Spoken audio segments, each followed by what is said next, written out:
Hey guys, what's up? Welcome back. I'm so excited for today's video. I'm gonna be sharing how I budget and save money in my 20s. I am 24, just in case you guys didn't know, and I finally feel like I have a healthy relationship with my finances and how I spend my money. But when I was 18 to like 22, I was terrible with my money. I had no common sense with personal finances. I would get trapped in this comparison cycle from looking at influencers online and looking at what my friends were wearing. And this would oftentimes lead me to self-sabotaging behavior that made me spend my entire paycheck on a retail therapy session. So today's video is all about how to budget, how to save money, and I'm gonna show you exactly how I create my budget sheet, along with some tips that I've learned along the way that help keep me consistent with this budget and actually sticking to my financial goals instead of creating a plan and then a month or two later falling back into old money habits. I have fallen into that cycle way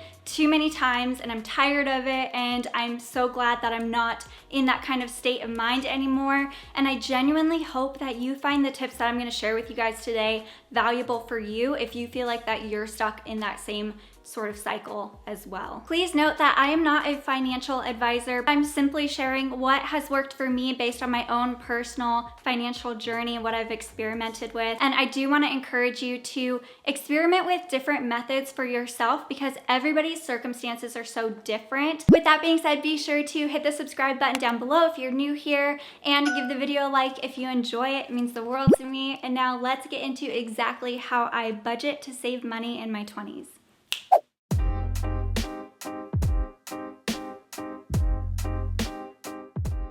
First, find your why. And I believe this was a major piece of the puzzle that I was missing when I first started budgeting. And that's the reason why I kept creating a plan, creating a budget, but then falling out of it and going back into old money habits like a month or two after. When you recognize and you list out your why, your goals, then you have a clear visual of your reason for motivating you to keep going and stick to a budget. For example, my why is because I felt trapped in this cycle of constantly overspending my money and trying to be like other people instead of myself, and I wanted to regain control of my finances and get out of this very toxic cycle that I was in. And another reason is because Justin and I are saving to buy our first house. These reminders help to keep me in check and stay mindful with how I'm spending my money throughout each month.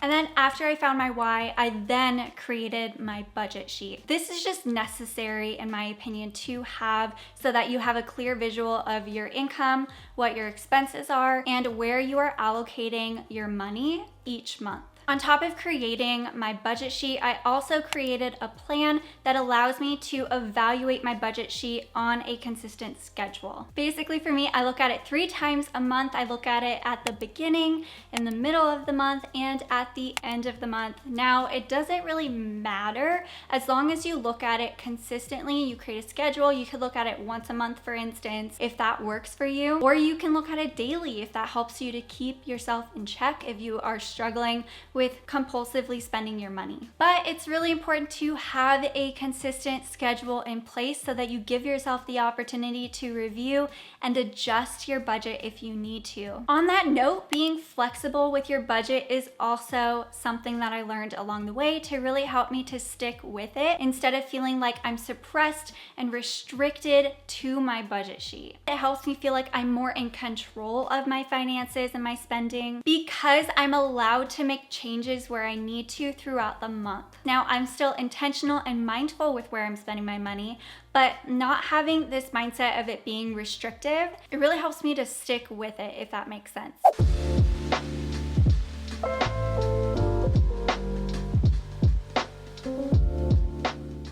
Next, I'm going into a general overview of how I created my budget and how I chose the categories that I did. Also, how I choose the amount that I allocate into each category. Starting with how I created my budget sheet, and basically I use Google Sheets. It's easy. You can access it from your phone. It's free. I think this is a great platform to use when you're keeping track of your budget. I know there are tools out there that can automate this process for you, but personally for me, I like manually creating my budget, writing writing out all my expenses, exactly what I spent money on, so that I can really evaluate my habits of where I'm spending my money, what I'm spending my money on, and then being able to see where I can cut back if I need to. So I created this annual overview dashboard as my first thing that I see as soon as I enter my budget sheet. And like I said, it's so important to know your why and have your financial goals readily available where you can see them so that you can keep yourself in check,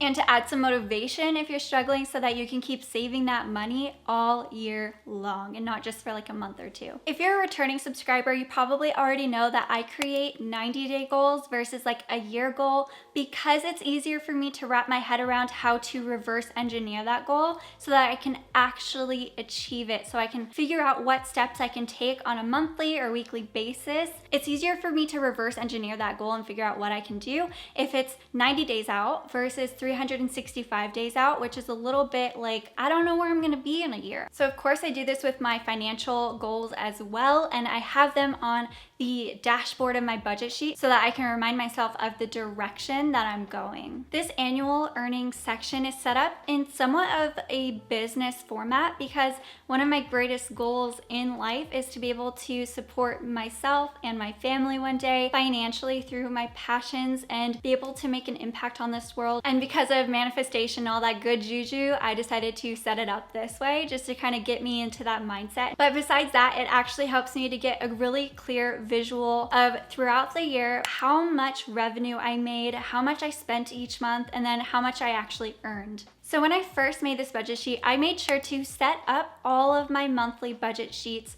at once instead of doing them like when the time comes, because that reduces the amount of friction that I have to do when I am keeping track of my budget and filling it out. So I'm not stuck at the end of the month filling it out, but then also on top of filling it out, have to create the entire budget sheet and set up the cells and set up the equations if I need to, or the functions I mean. I didn't want to have my future self dealing with that. I know that could cause friction and cause me to possibly fall out of sticking with filling out my budget sheet and evaluating it and keeping myself in check. So if you struggle with putting things off, this could be really helpful for you as well. So in my monthly budget sheets, I have 4 sections: expenses, savings, debt, and income. For creating my categories, this was actually hard for me because I didn't know where the heck to even start. And I wanted to like just look at Pinterest and see examples and just use those. But then I realized that that might cause me to not use them and not use my budget sheet. So instead, what I did was I looked at the last 3 months and fill out a list of all of my expenses, everything that I spent money on within those last 3 months,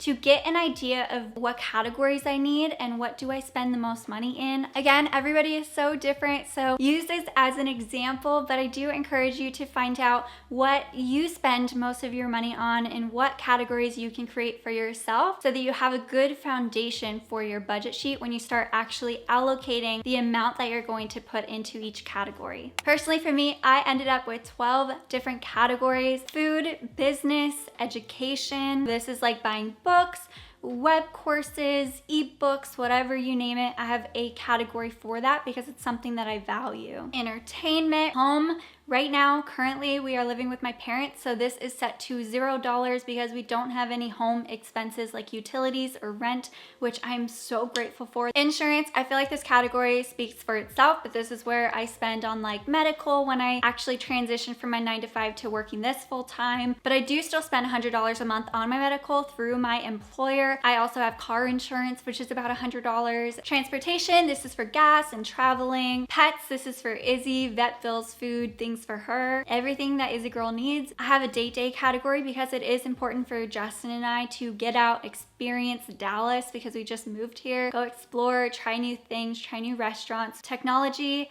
skincare and beauty, and then other and personal expenses. So now you're probably thinking, how the heck do you even choose the amount that you allocate into each category? So again, just looking back at the last 3 months, what I wrote down on that list, all of my expenses, I then organized them into the categories that I created because of them, and I add up the amount that I spent in each category and I figure out, okay, on average, how much do I need to spend in each category? And then I asked myself, could I afford it?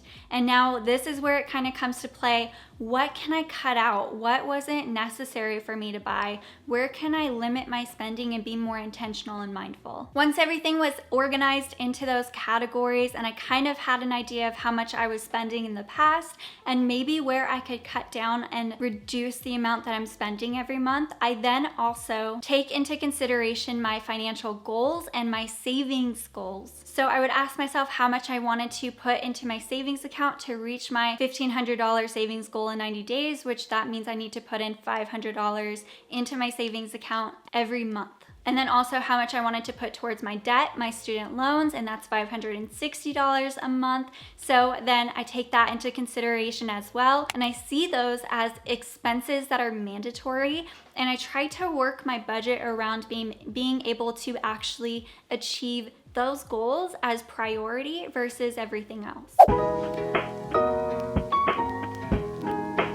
Next, I want to dive into some of the best tips that I've learned along the way when it comes to budgeting and saving money. I personally feel like these tips have made the biggest difference for actually being able to reach my financial goals. So to start it off, let's talk about our food budget. I feel like this is a category that a lot of people tend to overspend in, and it's the easiest category to edit down when you're looking for ways to save money as quickly as possible. Justin and I used to eat out often until we realized that we were spending way too much money on food. This was one of the first things that we ended up cutting out of our budget, and we mainly just cook from home now, and we only go out once a month. So I encourage you to look at your own spending within the food budget. Do you go out often? Do you spend extreme amounts of money on groceries and let your food go to waste and you end up dumping it? Be honest with yourself. See where you can limit your spending in this category, because this is the easiest one to get a grasp and take control of. Continuing in the food budget category, we are vegan and we eat a mainly whole food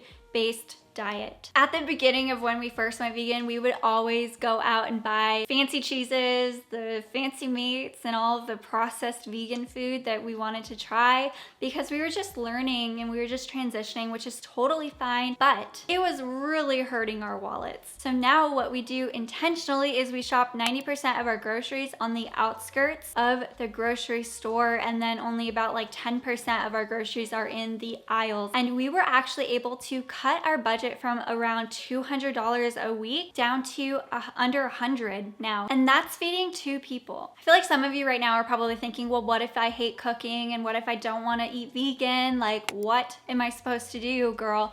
And and I want to counter that with a challenge for you. Try searching on Pinterest whole food meals. It doesn't have to be vegan, and start a new board and fill it up with different meal ideas that seem interesting to you. And once a week, try one new meal. My third tip is to quantify and reverse engineer your goals to ensure that you're not spending above your means or saving above your means even. So as an example, one of my financial goals is to pay off about $6,700 off my student loans so that they're cut in half. And then looking at my fixed expenses and what my income is, I figure out, is it actually possible to spend $560 every single month to go towards my student loan debt? I make sure that I can afford the financial goals that I have in place. Number 4, I kind of talked about this just a little bit earlier, and that is to make sure that you're looking at your savings as a fixed mandatory expense. One of the best tips that I learned was to not just like at the end of the month see how much you have left over and then save, but instead look at your savings as a fixed expense. Do that first in the month and then work your expenses and your budget around your savings goal rather than the other way around. Number 5, when you are setting your budget amount per each category, round up just in case you do end up going over. So hopefully you can cover any unexpected expenses that may come up throughout the month.